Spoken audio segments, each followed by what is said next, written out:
Assalamualaikum warahmatullahi wabarakatuh. Kami dari kelompok 1 akan mempresentasikan mengenai materi filsafat pendidikan. Ya, langsung saja kita masuk ke materi yang pertama. Apa sih itu pendidikan? Ya, pendidikan menurut pengertian Yunani adalah pedagogik, yaitu ilmu menuntun anak. Orang Romawi memandang pendidikan sebagai educare, yaitu mengeluarkan dan menuntun. Tindakan merealisasikan potensi anak yang dibawa dilahirkan di dunia. Bangsa Jerman melihat pendidikan sebagai Erziehung yang setara dengan educare, yakni membangkitkan kekuatan terpendam atau mengaktifkan kekuatan atau potensi anak. Dalam bahasa Jawa, pendidikan juga berarti panggulawenta atau pengolahan, mengolah, mengubah kejiwaan, mematangkan perasaan, pikiran, dan watak untuk mengubah kepribadian seorang anak. Sedangkan menurut Herbart, pendidikan merupakan pembentukan peserta didik kepada yang diinginkan si pendidik yang diistilahkan dengan educare. Ya, dalam Kamus Besar Bahasa Indonesia, pendidikan itu berasal dari kata dasar didik, yaitu mendidik, yaitu memelihara dan memberi latihan atau ajaran pimpinan mengenai akhlak dan kecerdasan pikiran. Ya, selanjutnya konsep pendidikan menurut para ahli.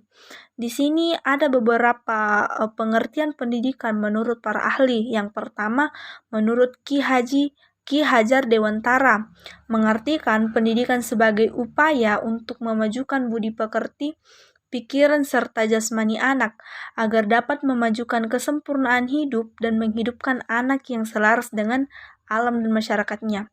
Lebih lanjut, beliau menjelaskan bahwa pendidikan umumnya berarti daya upaya untuk memajukan bertumbuhnya budi pekerti.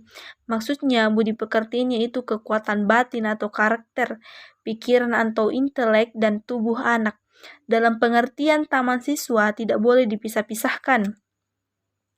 Tidak boleh dipisah-pisahkan pada bagian-bagian itu agar kita dapat memajukan kesempurnaan hidup, yakni kehidupan dan penghidupan anak-anak yang kita didik selaras dengan dunianya. Adapun menurut Driyar Kara, pendidikan diartikan sebagai suatu upaya dalam memanusiakan manusia muda atau pengangkatan manusia muda ke taraf yang insani. Menurut M. J. Langeveld, pendidikan merupakan upaya dalam membimbing manusia yang belum dewasa ke arah kedewasaan.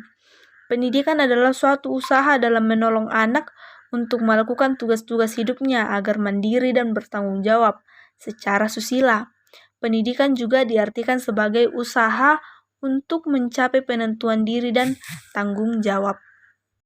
Selanjutnya, menurut Konstam dan Gunning, pendidikan itu merupakan suatu pembentukan hati nurani manusia, yakni pendidikan ialah suatu proses pembentukan dan penentuan diri secara etis yang sesuai dengan hati nurani. Menurut Hahorne menyatakan bahwa pendidikan adalah proses yang dilakukan secara terus-menerus dari penyesuaian yang lebih tinggi bagi manusia yang telah berkembang secara fisik dan mentalnya. Sedangkan menurut Frederick J. McDonald mengemukakan pendapatnya bahwa pendidikan ialah suatu proses yang arah tujuannya adalah merubah tabiat manusia atau peserta didik. Ya, menurut Ahmad D. Marimba mengemukakan lagi bahwa pendidikan ialah suatu proses bimbingan yang dilaksanakan secara sadar oleh pendidik terhadap suatu proses perkembangan jasmani dan rohani peserta didik yang tujuannya agar kepribadian peserta didik terbentuk dengan sangat unggul.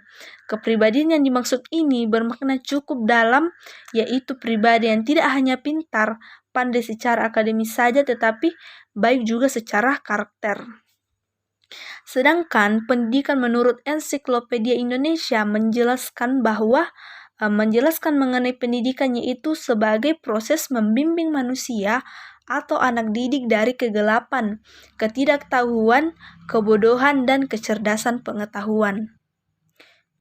Ya, selanjutnya pemateri selanjutnya yaitu Nursabela. Saya Nursabela akan melanjutkan materi yang dijelaskan oleh Ayul Tri. Menurut Reja Mudhiya Harjo, Pengertian pendidikan dapat dibagi menjadi 3, yakni secara sempit, luas, dan alternatif. Definisi pendidikan secara luas akan mengartikan pendidikan sebagai hidup. Pendidikan adalah segala pengalaman belajar yang berlangsung dalam lingkungan dan sepanjang hidup, atau long life education. Pendidikan adalah segala situasi hidup yang mempengaruhi pertumbuhan individu. Secara simplistik, pendidikan didefinisikan sebagai sekolah, yakni pengajaran yang dilaksanakan atau diselenggarakan di sekolah sebagai lembaga pendidikan formal. Pendidikan adalah segala pengaruh yang diupayakan terhadap anak dan remaja yang diserahkan kepadanya agar mempunyai kemampuan yang sempurna dan kesadaran penuh terhadap hubungan-hubungan dan tugas sosial mereka.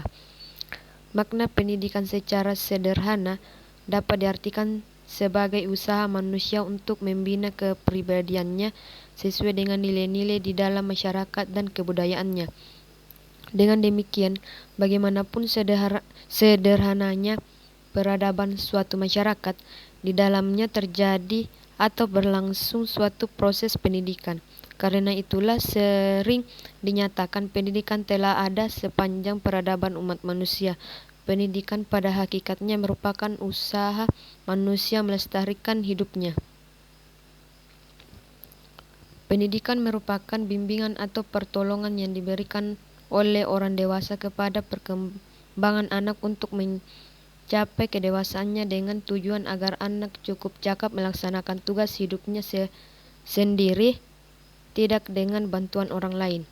Berdasarkan pendapat di atas, dapat disimpulkan bahwa pendidikan adalah usaha sadar dan terencana untuk memberikan bimbingan atau pertolongan dalam mengembangkan potensi jasmani dan rohani yang diberikan oleh orang dewasa kepada anak untuk mencapai kedewasaannya serta mencapai tujuan agar anak mampu melaksanakan tugas hidupnya secara mandiri. Pengertian di atas mengindikasikan betapa peranan pendidikan sangat besar dalam mewujudkan manusia yang utuh dan mandiri serta menjadi manusia yang mulia dan bermanfaat bagi lingkungannya. Dengan pendidikan, manusia akan paham bahwa dirinya itu sebagai makhluk yang dikaruniai kelebihan dibandingkan dengan makhluk lainnya. Bagi negara, pendidikan memberi kontribusi yang sangat besar terhadap kemajuan suatu bangsa dan merupakan wahana dalam menerjemahkan pesan-pesan konstitusi serta membangun watak bangsa atau nation character building. Pendidikan harus mengutamakan aspek-aspek berikut ini menurut Ki Haji Dewantara. Segala alat, usaha dan cara pendidikan harus sesuai dengan kodratnya keadaan. Kodratnya keadaan itu tersimpan dalam adat istiadat setiap rakyat yang oleh karenanya bergolong-golong merupakan kesatuan dengan sifat peri kehidupan sendiri-sendiri. Sifat-sifat mana terjadi dari bercampurnya semua usaha dan daya upaya untuk mencapai hidup tertib damai. Adat istiadat sebagai sifat peri kehidupan atau sifat pencampuran usaha dan daya upaya akan hidup tertib damai itu tiada terluput dari pengaruh zaman dan tempat. Oleh karena itu, tidak tepat senantiasa berubah. Akan mengetahui garis hidup yang tetap dasar suatu bangsa, perlulah kita mempelajari zaman yang telah lalu. Pengaruh baru diperoleh karena bercampur gaulnya bangsa yang dapat yang satu dengan yang lain. Pencampuran mana sekarang ini mudah sekali terjadi disebabkan adanya hubungan modern. Haruslah waspada dalam memilih mana yang baik untuk menambah kemuliaan hidup kita dan mana yang akan merugikan. Itulah di antara pikiran beliau yang sangat syarat dengan nilai. Materi selanjutnya yaitu konsep pendidikan menurut pemikir pendidikan dunia. Yang pertama yaitu konsep pendidikan menurut Paulo Freire. Paulo Freire merupakan kaum cendekiawan atau ilmuwan yang produktif dan berpikiran tajam. Gagasan dan pemikirannya dibangun dengan cukup kokoh karena didasarkan kemampuan dan ketajamannya melihat masalah yang tengah dihadapi masyarakat. Pemikiran Paulo Freire yang terkenal dengan sebutan pendidikan pembebasan antara lain yaitu tertuang dalam karya-karya bukunya. Salah satu karyanya yaitu buku Educação como Patrícia da Liberdade atau lebih dikenal dengan pendidikan sebagai praktik pembebasan. Menurut Paulo Freire, education is the practice of freedom. Freire menggagas konsep pendidikannya atas dasar kemanusiaan yang mengarah pada konsep pendidikan pembebasan atau humanisasi, yaitu penyadaran, pendidikan hadap masalah, dan alfabetisasi. Pendidikan pembebasan menurut Paulo Freire merupakan proses bagi seorang anak manusia untuk menemukan hal yang paling penting dalam kehidupannya, yakni terbebas dari segala hal yang mengekang kemanusiaannya, menuju kehidupan yang penuh dengan kebebasan. Pendidikan menurut Paulo Freire harus berorientasi untuk membebaskan manusia dari kungkungan rasa takut dan tertekan akibat otoritas kekuasaan atau penindasan. Kemudian konsep yang ditawarkan oleh Freire ini secara ideal mestinya mampu menjadi solusi atas bentuk-bentuk ketimpangan sistem pendidikan kita, baik secara teoretik maupun praktik di lapangan. Pendidikan kaum tertindas harus diciptakan untuk kaum tertindas dalam perjuangan memulihkan kembali kemanusiaan yang telah dirampas. Pendidikan kaum tertindas harus merupakan perjuangan melawan penindasan dalam situasi di mana dunia dan manusia berada dalam interaksi. Oleh karena itu, dalam perjuangan ini diperlukan praksis yang merupakan sebuah proses interaksi antara refleksi dan aksi.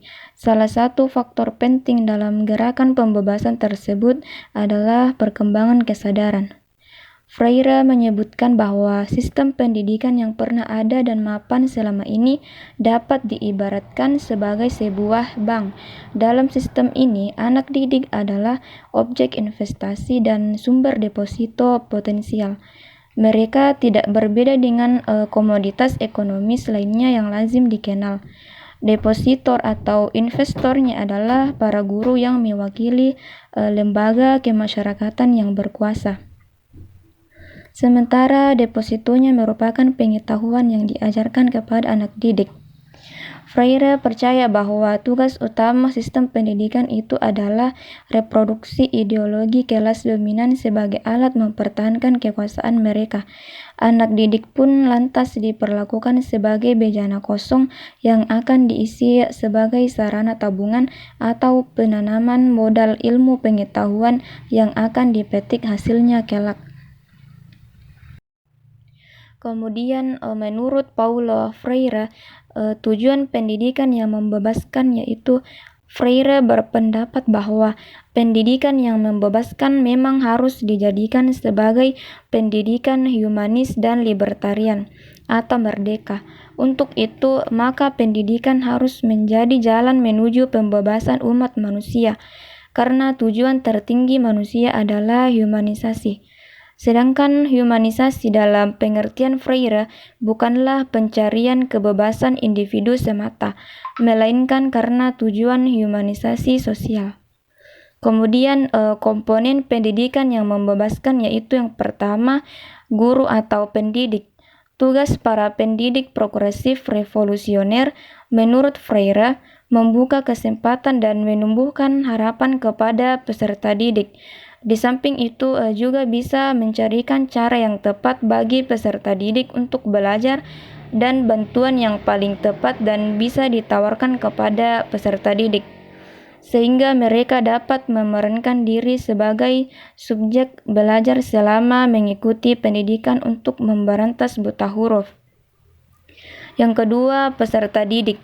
Pendidikan yang membebaskan adalah sebuah model pendidikan yang peserta didik bisa berperan aktif dalam proses belajar yang sedang berlangsung. Seorang guru atau pendidik yang lebih berperan aktif dalam proses belajar dinilai tidak membuat peserta didik kurang bisa berkembang dengan baik dalam menjalani proses pendidikan. Yang ketiga, materi atau isi pelajaran. Menurut Freire, isi pelajaran atau kurikulum memang senantiasa harus dikritisi. Pendidik dan peserta didik perlu bekerja sama dalam menentukan isi yang mau dipelajari. Kemudian konsep pendidikan menurut Ivan Illich. Berbeda dengan Paulo Freire, Ivan Illich justru berpendapat bahwa institusi pendidikan telah menjadi lembaga satu-satunya yang paling sah mendidik anak dan menegasikan bentuk pendidikan lainnya. Dengan demikian, agar masyarakat memperoleh pendidikan yang sesungguhnya yang lebih membebaskan, mereka harus dibebaskan dari sekolah. Dalam pandangan Illich, lembaga persekolahan pada dasarnya hanya sebuah lembaga yang berfungsi untuk memperkuat struktur kaum atas yang telah mapan. Oleh karena itu, ia menyarankan agar semua sistem kelembagaan pendidikan dihapuskan saja. Ivan Illich menyatakan bahwa perlu dipertanyakan secara sungguh-sungguh akan ide tentang wajib sekolah yang telah dilakukan hampir di seluruh dunia. Illich menyatakan bahwa proses sosialisasi sekunder yang dilakukan lembaga pendidikan formal sesungguhnya mempersiapkan angkatan kerja siap pakai bagi dunia ekonomi kapitalis, termasuk disiplin dan hierarki yang begitu ditekankan oleh pendidikan formal. Perlu kita ketahui bahwa yang melatar belakangi gagasan Illich dipengaruhi oleh krisis sosial dan politik di Amerika Serikat, serta gagalnya beberapa perencanaan pembangunan pendidikan. Sisi lain, gagasan Illich yang kritis, radikal dan progresif ini terselip gagasan Illich humanis dan religius. Sebagai pemikir humanis dan religius, Illich cenderung mendefinisikan pendidikan dalam arti luas. Baginya, pendidikan sama dengan hidup. Pendidikan adalah segala sesuatu yang ada dalam kehidupan untuk mempengaruhi proses pertumbuhan dan perkembangan. Jadi, pendidikan dapat diartikan sebagai pengalaman belajar seseorang sepanjang hidupnya.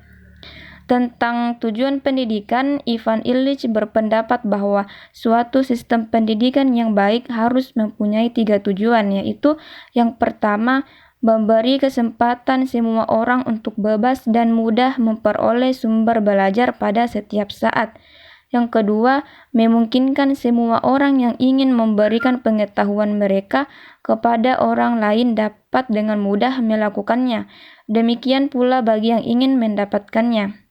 Yang ketiga, menjamin tersedianya masukan umum yang berkenaan dengan pendidikan.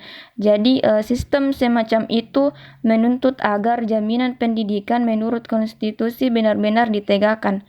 Para pelajar tidak boleh dipaksa untuk tunduk pada suatu kurikulum wajib atau tunduk pada diskriminasi yang didasarkan pada apakah mereka memiliki sertifikat atau ijazah. Ya, sekian dari materi yang telah kami jelaskan. Kurang lebihnya mohon dimaafkan. Assalamualaikum warahmatullahi wabarakatuh.